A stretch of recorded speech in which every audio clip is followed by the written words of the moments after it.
saprebbe cosa fare. Lui saprebbe come aggiustare, con un cacciavite in mano fa miracoli.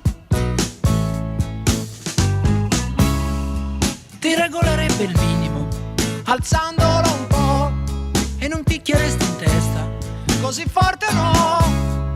E potresti ripartire, certamente non volare, ma viaggiare.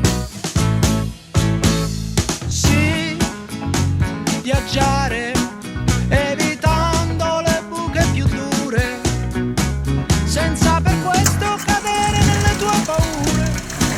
Gentilmente, senza fumo, con amore, dolcemente viaggiare, rallentando per poi accelerare, con un ritmo fluente di vita nel cuore, gentilmente senza strappi al motore, e tornare a viaggiare, e di notte con i fari illuminare chiaramente la strada per saper dove andare, con coraggio, gentilmente, gentilmente, dolcemente viaggiare.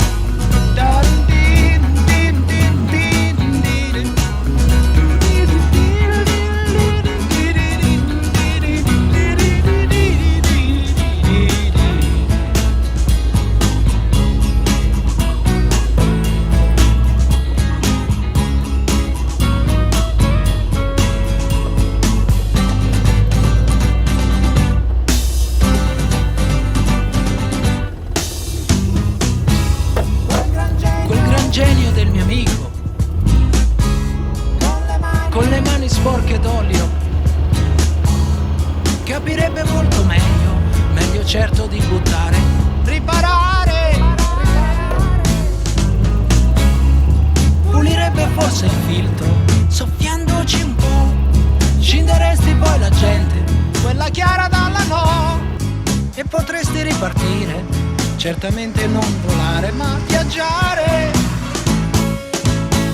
Sì, viaggiare, evitando le buche più dure, senza per questo cadere nelle tue paure, gentilmente, senza fumo, con amore, dolcemente viaggiare, rallentando per poi accelerare,